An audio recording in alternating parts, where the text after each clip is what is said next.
ఒకసారి stroke attack అయిందా, pillars of prevention గురించి తెలుసుకుందాం. హలో అండి, this is doctor Krishnakanth, consultant neuro physician. Stroke వచ్చినాక మోస్ట్ ఇంపార్టెంట్ థింగ్ ఏంటంటే మన లైఫ్ స్టైల్ మోడిఫికేషన్స్ అన్నమాట. ఎక్కువగా స్ట్రోక్ వచ్చేదానికి స్మోకింగ్ ఆపేయడం చాలా important, and alcohol abstinence, alcohol కూడా వీలైనంతగా కట్ డౌన్ చేసి, వాళ్ళకి మన గైడ్ లైన్స్ ఏం చెప్తాయంటే ఎవరన్నా తీసుకున్నా కూడా only red wine minimal amount లో కన్జంప్షన్ అలౌడ్ అని చెప్తారు. అలాగనే ఆల్కహాల్ తాగమని కాదండి. నెక్స్ట్ ఇంపార్టెంట్ థింగ్ వచ్చి BP control, sugar control, cholesterol controls. ఈ మూడు కూడా ఇంపార్టెంట్. ఇందులో టార్గెట్ బ్లడ్ ప్రెషర్ 130/80 అనేది టార్గెట్ లెవెల్స్ మెయింటైన్ చేసుకోవడం చాలా ఇంపార్టెంట్. నెక్స్ట్ వచ్చి షుగర్ లెవెల్స్ అండి. 3 months యావరేజ్ షుగర్ లెవెల్స్ <7 ఉంచుకోవడం చాలా important. Next most important cholesterol test. LDL level target అన్నది చూసుకోవడం ఇంపార్టెంట్. సో ఎల్డిఎల్ లెవెల్స్ అన్నది <70 ఉంచుకోవడం వల్ల రిలేటివ్లీ మనం స్ట్రోక్ నుంచి ప్రివెంట్ చేసుకోవడానికి చాలా హెల్ప్ఫుల్ అవుతుంది. So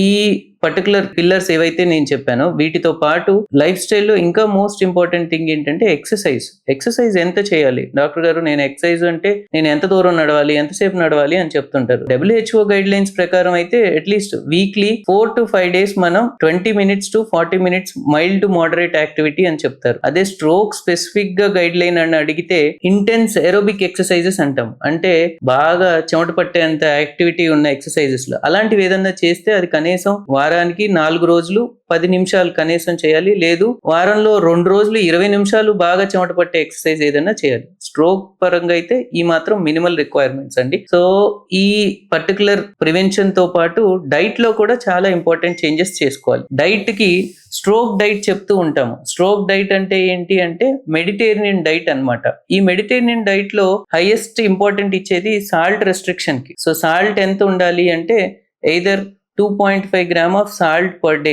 are 1 gram of sodium ఉండాలన్నమాట. అంత తక్కువ సాల్ట్ తీసుకోవాలి. ఆ తర్వాత ఆయిల్ వచ్చి ఏ ఆయిల్ యూస్ చేయాలి అని తరచూ అడుగుతూ ఉంటారు. సో ఆయిల్ ఏది బెస్ట్ అంటే మూఫా కంటైనింగ్ ఆయిల్ అంటాం అనమాట. మెడిటేరియన్ డైట్ లో మూఫా కంటైనింగ్ ఆయిల్ అంటే మనకి కామన్ గా హై కంటెంట్ దొరికేది sunflower oil are olive oils లో. సో ఈ సన్ఫ్లవర్ ఆలివ్ ఆయిల్ కాకుండా గ్రౌండ్ నట్ ఆయిల్ లో కూడా దొరుకుతూ ఉంటది. సో ఈ మూఫా ఆయిల్స్ తో పాటు తీసుకునే మీట్ ఒకటి, మీట్ లో రెడ్ మీట్ స్ట్రిక్ట్ గా అవాయిడ్ చేయాలి. వైట్ మీట్ ప్రిఫర్ చేయండి. వైట్ మీట్ అంటే మనందరూ ఎక్కువగా తినేది chicken and fishes. So fish లో కూడా ఫ్రెష్ వాటర్ ఫిషెస్ ఇంపార్టెంట్. ఇక్కడ salted smoked foods cut down చేయడం, bakery items, soda items and packed preserved foods cut down చేయడం చాలా ఇంపార్టెంట్. సో స్ట్రోక్ ప్రివెన్షన్ కి లైఫ్ స్టైల్ మోడిఫికేషన్స్ తో పాటు regular medications వాడటం and exercises as well as diet changes, me regular monitoring of sugar, BP కూడా చాలా important. So ఈ జాగ్రత్తలన్నీ పాటిస్తే మనం స్ట్రోక్ రిపీటెడ్ అటాక్స్ నుంచి బయటపడవచ్చు.